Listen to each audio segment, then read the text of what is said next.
Hey mates, it's me, Riz, doing reaction on the second part of the American Civil War by OverSimplified. I've yet to know if my claim is getting, if the last video was getting claimed or not, though I'm not sure when these videos, when they'll be published, if they're going to get published, because the last video was an hour long, so it's going to take some time. But anyway, let's check for part 2. So, and when we left off, it was the Civil War was from trying to make sure that it wasn't about slavery, but then it was going to be it's a proclamation of a war that involved on freeing slaves, etc., etc. But and I know worse description of what part 1 was, but anyway, I'm just here to watch it, have some jokes, have some laughs, have some questions, and hoping you guys who go to the comments give me some answers on my questions.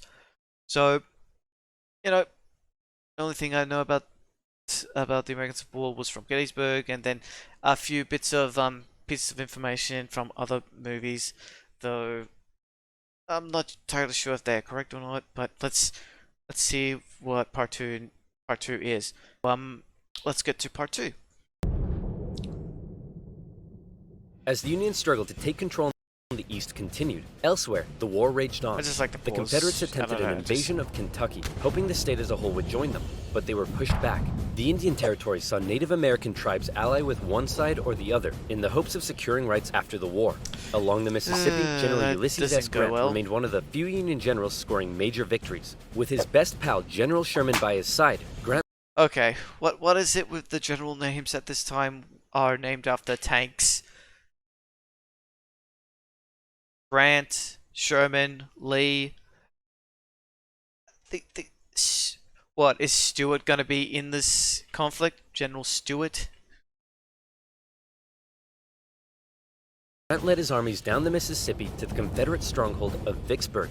Both sides knew that if Vicksburg fell, the Confederacy would be split in two. I'm looking this up right the now. Confederates prepared for an intense defense of the city. But back in the East, Lincoln still wanted somebody to march south and take Richmond. Having given General McClellan the boot, he needed a new man in charge. All right, Mr. President. Option 1 is General Hooker. Bit of a nutcase, but a good general. Option 2, his qualifications are... Holy shit, there actually is a United States Army officer called G.E.B. Stewart. Jeep Stewart. Very conveniently. What? Wait. Hold on. Was that about General Hooker?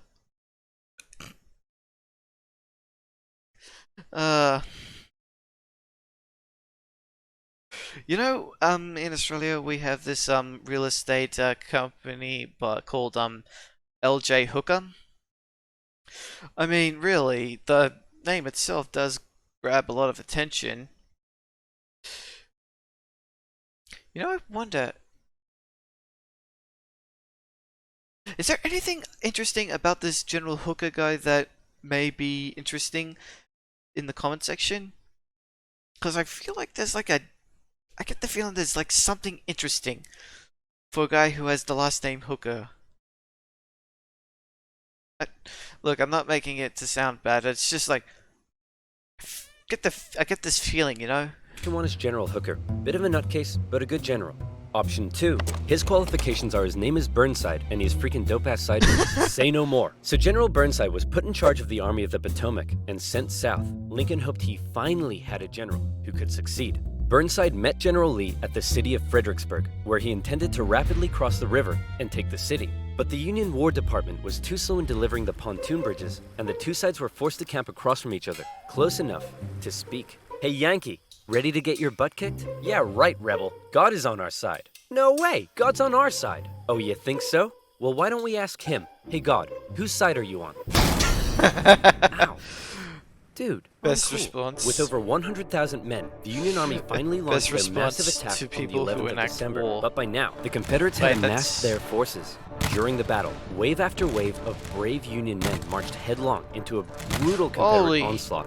Even the Confederates couldn't believe what they were seeing, and in one moment of camaraderie, a Confederate sergeant, unable to take it, reportedly came out into the field to tend to the Union wounded.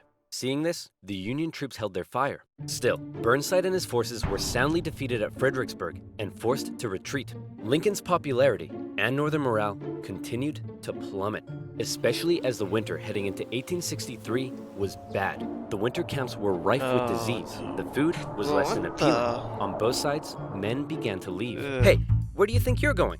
I'm deserting. What? Don't you love your country? Yes, I do. And I'm trying to get back to it as quick as I can. Lincoln, ever the kind and caring man he was, spent much of his time pardoning deserters' death sentences. Oh my, here's a 17-year-old boy sentenced to be hanged. Well, I'd better suspend his sentence, or he'll be suspended tomorrow. What? To try to keep the numbers up, both sides had introduced conscription. There was controversy in the North, however, since rich men... Wait a minute, was this during... Wait, is this related to the gangs of New York? Involving the Conscription Act that they were trying to do? Could simply pay to have someone else fight on their behalf. Riots broke out in New York City with enraged mobs furious at the idea of going to fight for slaves, an idea that many of them simply did not support. However, after so much pressure, the Union had finally begun allowing black men to enlist, and these men, knowing what they were fighting for, signed up. By the end of the war, nearly 200,000 troops, 10% of the Union Army, would be black. The valor and bravery they showed throughout, silencing critics. Wait, why was there must have had a white flag? Okay, well that last guy was useless. Let's try this Hooker fellow. General Joseph Hooker was put in charge of the Army of the Potomac, and once again Lincoln ordered him to move south and take Richmond. Hooker met Lee at the Battle of Chancellorsville, where Hooker had over twice the men Lee did. Lee was forced to defy all military convention and split his smaller force into two. Lee had absolutely no chance of winning, and Lee won. It was his masterpiece. Lee did suffer one significant loss during the battle, though. As his right-hand man, Stonewall Jackson, was riding back to the Confederate lines at night, the nervous Confederate troops, unable to recognize him, opened fire. You boys done goofed up. Jackson died 8 days later. As for Lincoln, he couldn't believe it. It was yet another loss, and Northern support continued to waver. While the Union kept on struggling in the East, out west, unconditional surrender Grant was making moves as always. In an attempt to take Vicksburg on the Mississippi, he made a series of risky and bold movements. He sent a cavalry raid and feigned Sherman north to confuse the enemy. Then, aided by a fleet of ironclads on the river, he raced his army south to cross the Mississippi. Aware that the terrain to the north was restrictive, instead, he strategically moved northeast, hitting Vicksburg's supply line and defending his rear from Confederate armies in Jackson. Once he reached Vicksburg, the Confederate defense became hardened, and Grant was forced to settle in for a month-long siege, during which time he got rather bored. Despite not taking the city, Lincoln loved it and encouraged Grant to hold firm. It would only be a matter of time before the Mississippi was in Union hands. Around this time, the people in the west of Virginia, who had remained loyal to the Union throughout, finally broke away to form their own state. They could have named it anything in the world, but the creative minds at the time came up with the ingenious West Virginia. Back in Washington, Lincoln once again wanted a new general to take command. Oh my goodness, why do all these 19th century generals look so bust? Look, we got Sleepy Eyes Joe here. That's Princess Leia with a mustache. E.T. phoned the doctor. Fine, why don't we give Snapping Turtle McGee here a shot? So General Snapping Turtle McGee was put in charge of the Army of the Potomac, and it was a crucial time for the Union, because once again, the Confederates decided to go on the attack. So far, they had done exceedingly well militarily, but as the war kept going, the Confederate economy was crumbling. Riots broke out in the streets of Richmond as the price of bread skyrocketed. Supplies were dwindling. Jefferson Davis wanted to send men west to rescue Vicksburg, but General Lee knew the longer the war lasted, the worse their chances got. And he still hoped if he could just threaten D.C., the already demoralized North would surrender. So in June 1863, with the momentum behind him, General Lee once again entered the North, fighting his way through Maryland and into Pennsylvania. General Meade set out to meet him for what would be fighting his way through 63, with the momentum behind him, General Lee once again entered the North, fighting his way through Maryland. I just missed that. There it is. Do it. Oh my goodness. There it is. So, all the best generals get get their names after tanks. So then, and independent. wait. So what is America gonna call about their next tank? Pennsylvania, General Meade set out to meet him for what would be the most significant battle of the entire war. If the Confederates won, D.C. could fall. If the Union won, it would be a turning point as the Confederates would run out of steam, and the small town that was to get caught up in the crossfire of the largest battle in American history was Gettysburg, Pennsylvania. On June 1st, units from each army encountered one another and skirmished through the town itself. The townspeople were forced to take refuge, except for one man who reportedly ran outside for a strange reason. "Joseph, what are you doing?" "I'm not gonna let them take my beans." "How many times do I have to tell you they're not here for your beans?" By the second day, over 100,000 men stretched for miles There across must be the some battlefield. valuable beans. Lee took the initiative, deciding to hit the enemy's flanks, and he came very close to breaking through the Union's disorganized left. But Union Colonel Joshua Chamberlain ordered a desperate bayonet charge, smashing into the Confederates and forcing them back. The Union forces held across the line. On the final day, Lee believed the Union Army had fortified its flanks, so he decided to finish them off with one massive central assault. The Confederates rushed at the Union lines during General Pickett's charge, and this time, it was the Union's turn to unleash hell. Meade had correctly guessed Lee's strategy, and the Confederates were decimated, forced to turn and flee. A devastated General Lee called out to his fleeing and wounded men, telling them it was his fault. And after holding for a counterattack that never came, he ordered a retreat back into Virginia. The North had just managed to score a massive victory, and one they desperately needed. And if that wasn't enough, in the West, after a month-long siege, Vicksburg finally fell. The North now held the Mississippi. And better yet, it was the 4th of July. With control of the Mississippi, Union forces moved into Arkansas and Tennessee. Tennessee in particular saw heavy fighting, with Union General Rosecrans masterfully pushing Braxton Bragg's Army of the Tennessee out of Tennessee. He suffered a major setback, however, at the bloody Battle of Chickamauga, and ended up under a Confederate siege at Chattanooga. At one point during the siege, a temporary truce was declared so that wounded men could be recovered. And often in the Civil War, during these small truces, men from both sides would meet in the middle to trade things like tobacco, coffee, and maybe even honey. Do you like honey? Me too. $2,000 incentively, option below, simplified. And as always, you'll be supporting my channel, so thank you. Now where was I? Oh yeah, Yeah, there was another ad. So, I got nothing else to say, but let's continue. Vicksburg, 4th of July, and the Siege of Chattanooga. Thankfully, General Grant, now in charge of all Western Union armies, showed up and karate-kicked Bragg right back into Georgia. Like this. With Sherman and Hooker, Grant took on Confederate positions in the mountains around the city, including the famous battle above the clouds and Mission Ridge. Grant continued to be Lincoln's #1 guy. With these victories, Lincoln hoped the war was finally turning. Back in Gettysburg, the entire town had been turned into a hospital to care for the scores of wounded men. Throughout the war, on both sides, women such as Clara Barton rose to the occasion, doing crucial work on the home front and volunteering as nurses for those who had given their lives. A new national cemetery was to be established at Gettysburg, and Abraham Lincoln traveled out to attend the opening ceremony. At the event, the main speaker spoke for 2 hours. Then, Abraham Lincoln was called forward to give some brief, appropriate remarks. In just 2 minutes, he masterfully and poignantly iterated America's national purpose and the need to continue the fight. The Gettysburg Address would become one of the most famous speeches in American history. While they were now making progress, the North still couldn't find a decisive victory in the East. And that was bad news for Lincoln, because his presidency was now in its 4th year.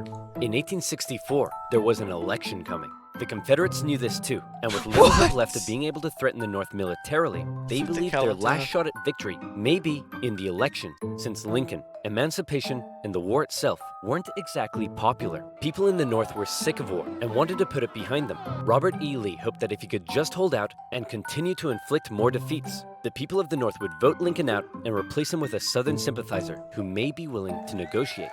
Lincoln knew now he desperately needed a victory. Now, I know what you're thinking, but oversimplified. If Lincoln loves General Grant so much, then why doesn't he put him in charge of the campaign in the East? Well, guess what, loyal subscriber? You've hit the nail on the head. You're bold, Grant. I'll grant you that. I'm promoting you to General-in-Chief, and I ain't taking you for granted. Now I want you to go defeat Lee. Grant me my wish. Please stop. So Grant was put in charge, and he came up with a new plan. He wanted to press the Confederates on all fronts, with General Banks to capture Mobile, Alabama, General Sherman moving south to Atlanta, and Grant joining the Army of the Potomac as they advanced through Virginia. In May 1864, that plan went into action. Sherman steadily advanced on Atlanta, facing off against the smaller Confederate army under General Joseph E. Johnston. In addition, a cruel yet highly skilled cavalry general and winner of the funniest Confederate statue award, facing off against the smaller Confederate army under General Joseph E. Johnston. In addition, a cruel yet highly skilled cavalry general and winner of the funniest Confederate. Is that statue still there? Damn, these statues are like that that one, those weird Jesus those weird Jesus paintings, sculptures that were painted over. Gee. Statue award, Nathan Bedford Forrest was also nearby, doing his best to threaten Sherman's advance. But in a series of battles, Sherman dominated and pushed Johnson back to the city. But he was held just outside of Atlanta itself and was forced to lay siege. Meanwhile, the main show was happening to the east in Virginia. The Union's top general was finally about to face off against the Confederacies. Lincoln hoped Grant would bring something new to the Eastern Theater, and bring something new he did. As Grant began moving south, Lee still regularly outmaneuvered him and inflicted heavy casualties, hoping to demoralize the North as much as he could. But here's what set Grant apart from others. He knew Lee was running out of men and that the North by comparison had plenty. Grant would throw his forces at Lee, and even when Lee repelled them, Grant, rather than pulling back, would give the order to keep moving forward and flank Lee again and again. In under 6 weeks, 80,000 men would be killed, wounded, or missing. In D.C., Grant was criticized for being a butcher. At the Battle of the Wilderness, the Union casualties were so heavy that Grant reportedly began to weep. But still, Grant could replace his losses. Lee couldn't, and he was being pushed all the way back to Richmond. Lee knew once he got there, he'd be under siege. Then, it would only be a matter of time. Close to Richmond, Grant again suffered horrific casualties in a miscalculated assault at Cold Harbor. Then, trying to be a trickster, instead of moving on Richmond directly, Grant moved towards Petersburg to flank the Confederate capital and cut its supply line. But, just like Sherman, Grant was halted outside of the city, and he too was forced to settle in for a siege. Two identical sieges would not be good enough for Lincoln's re-election. The people of the North saw the casualties Grant had been taking, and they weren't happy. To make matters worse, Lee had sent Jubal Early north to threaten D.C., with the hope of forcing Grant to withdraw troops from Richmond. Early was repelled on the outskirts of the city, with President Lincoln even attending as an observer, but the North had been given a fright. So with the war currently in a stalemate, who was to be Lincoln's opponent in the critical 1864 election? Who would the Democrats choose? Guess what, baby? Oh, you're I'm back. Kidding me. That's right. General George B. McClellan would run for president against Abraham Lincoln. My fellow countrymen, if you elect me, I, the great General George McClellan, will fearlessly and valiantly win the war. Unlike this douchebag, many Democrats, however, including McClellan's running mate, wanted to end the war. So it's possible McClellan may have ended up fearlessly and valiantly making peace with the Confederates, which is exactly what they were hoping for. With the war in a stalemate and Lincoln still not popular, it looked like McClellan would win, and the Confederacy may have a chance at surviving after all. Lincoln himself said that without some kind of major victory, it seemed exceedingly probable that this administration will not be re-elected. Well, fret not, Abe, because if it's a major victory you want, it's a major victory you'll get. Atlanta had been under siege by General Sherman for just over a month. After a number of battles around the city, Sherman sent a force south to sever the city's supply line, and Confederate General Hood was forced to abandon it. Atlanta, one of the Confederacy's most important cities, had fallen into Union hands. For many, it was clear that the Confederacy's defeat was now inevitable, and the war would soon be over. When the final results came in, Lincoln had won with an electoral college landslide, with the troops in particular voting overwhelmingly for Lincoln. Wait, troops on the can troops even on the front still vote? Yeah, that's the question I want to know. Lincoln, which must have been touching for their commander-in-chief. Hey man, looks like you lost. No hard feelings? I didn't lose. I merely failed to win. In January, Lincoln involved himself heavily in ensuring the 13th Amendment made it through Congress. In a narrow and historic vote, the amendment passed. Slavery would now be constituted. Wait, constitutionally banished throughout the nation. The banning of slavery is the 13th Amendment? Why does that sound so ironic? Just... Huh. This is... I don't know. Ironic or just fitting? I don't know. Let's continue. Black men and women, watching the vote from the galleries, knew the work had only just begun. A couple months later, at his second inauguration, with victory right around the corner, he didn't celebrate, he didn't gloat. Instead, he emphasized the need for reunification and binding up wounds. To him, Americans, North or South, were to again be compatriots. However, listening to Lincoln speak that day was a man who had no interest in reunification, John Wilkes Booth. An actor living in D.C. was also a deep Southern sympathizer, and as the war turned against the Confederacy, depressed and full of hate, he was already plotting his revenge on the man he held responsible. With further Confederate losses, it was pretty clear at this point who would win. But still, Jefferson Davis showed no sign of giving in. The North were frustrated to see the conflict being dragged out.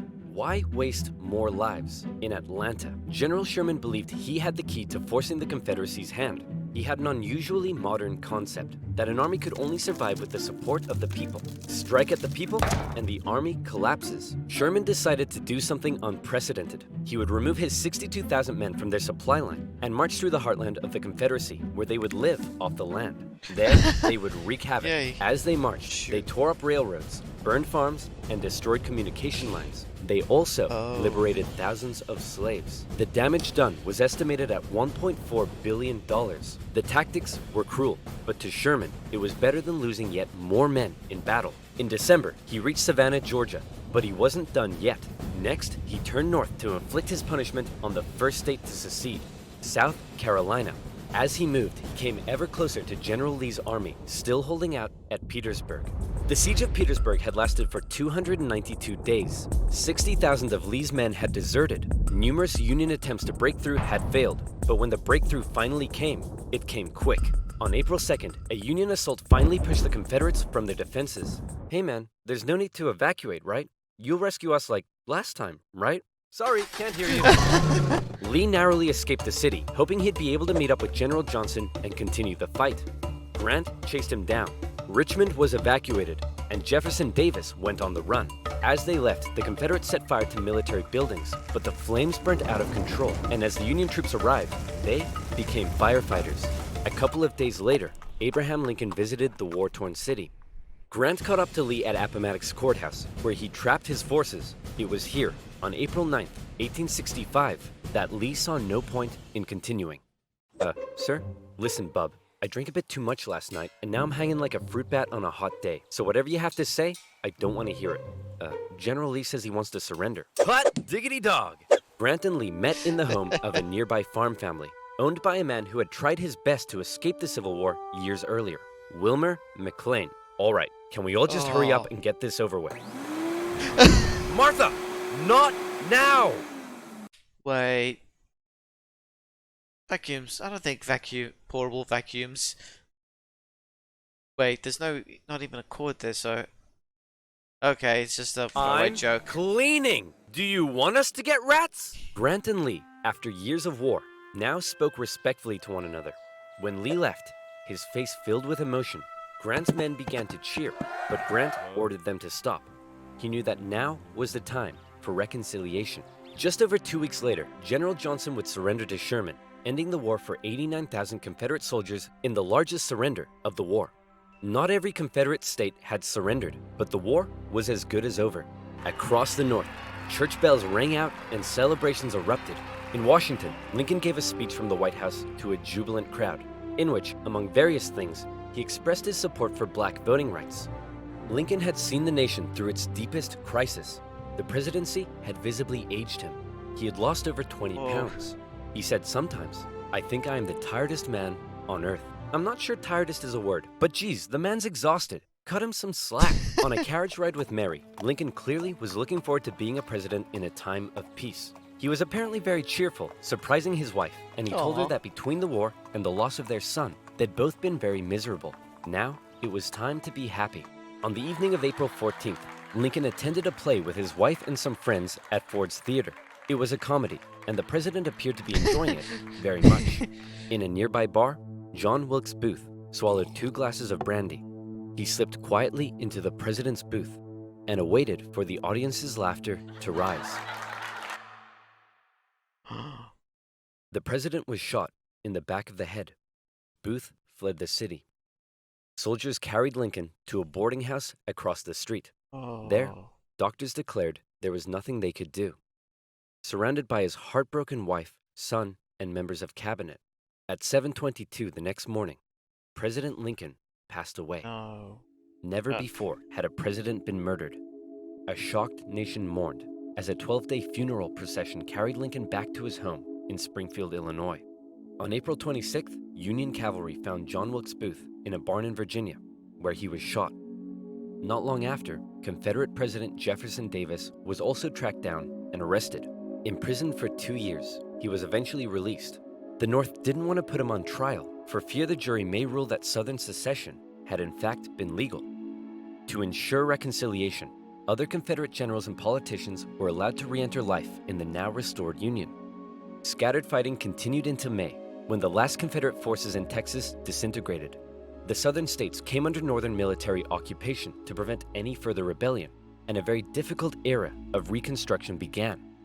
Over 3 million Americans had fought, brother against brother. The Civil War remains the bloodiest conflict in U.S. history, but the Union had been preserved. You could say the real winners were those who were to never again be slaves. Further amendments passed by Congress gave black individuals the right to citizenship. So, we just go back here. So, this is the estimated amount of blood, death, and suffering that the Americas did to free slavery, and further another 100 years further to fight for the equality of both, or if not all, races of the United States. Yeah, okay, so this is the amount of death and blood and death that America paid for to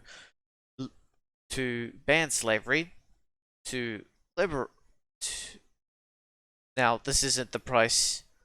Now, when I say price, now you might say that this means that the people who on the, say, good side, but I figured that the hard lesson of that slavery is immoral. America paid this amount.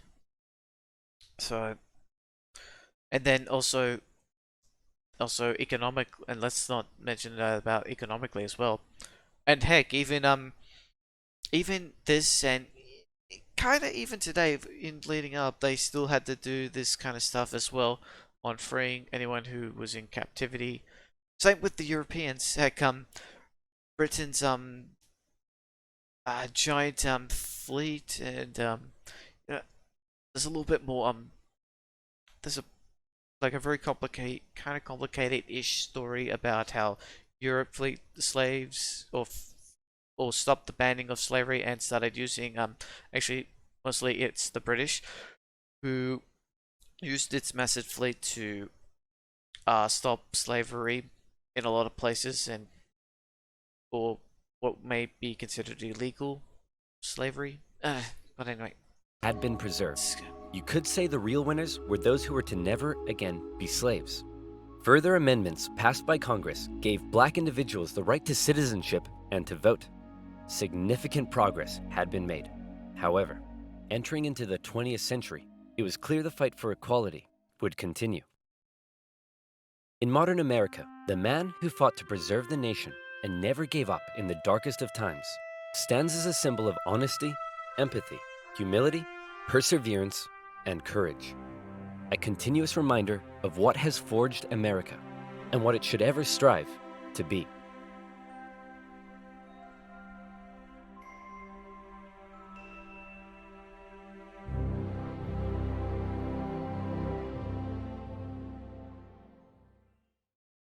okay, that was part 2 of the American Civil War, and honestly, now this one is half the time of what I did on part 1.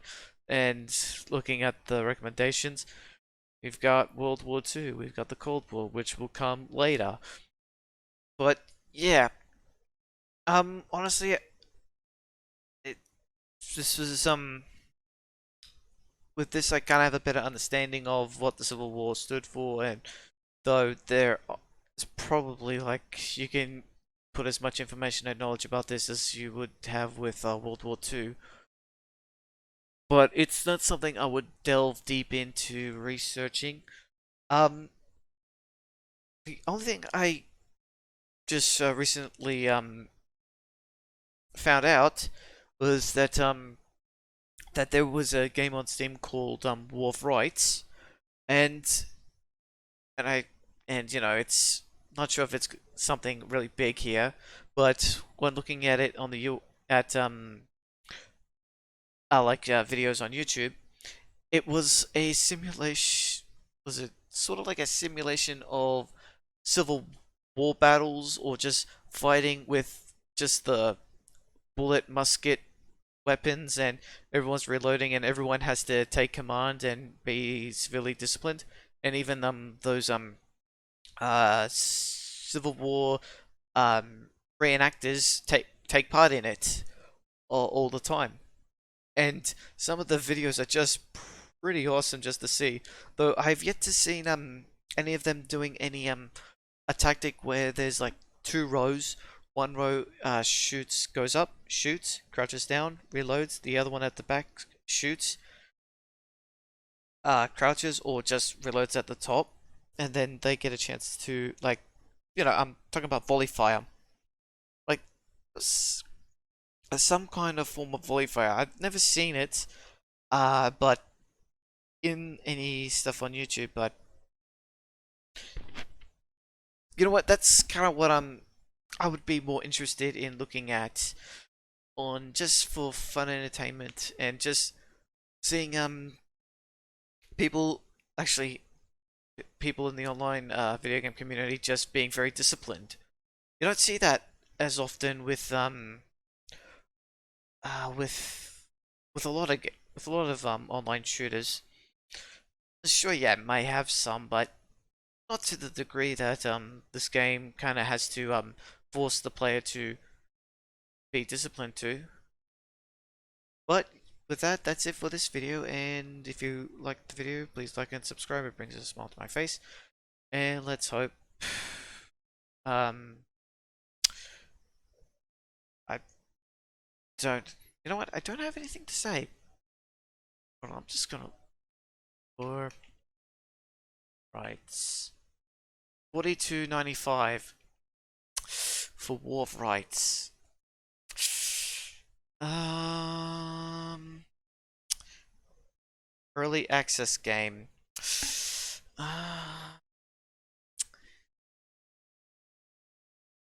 you know what? The I don't think so. I already got a. Honestly, I've got enough games to enjoy, and uh, I wouldn't mind having the extra cash to buying this game, but that's too much to ask. Plus, the online experience is going to be pretty bad if I play it here, and then I have to play it on an American server if I can get on it on an American server. Because sometimes you're forced to be put in the Asian or Oceanic region, and you can't.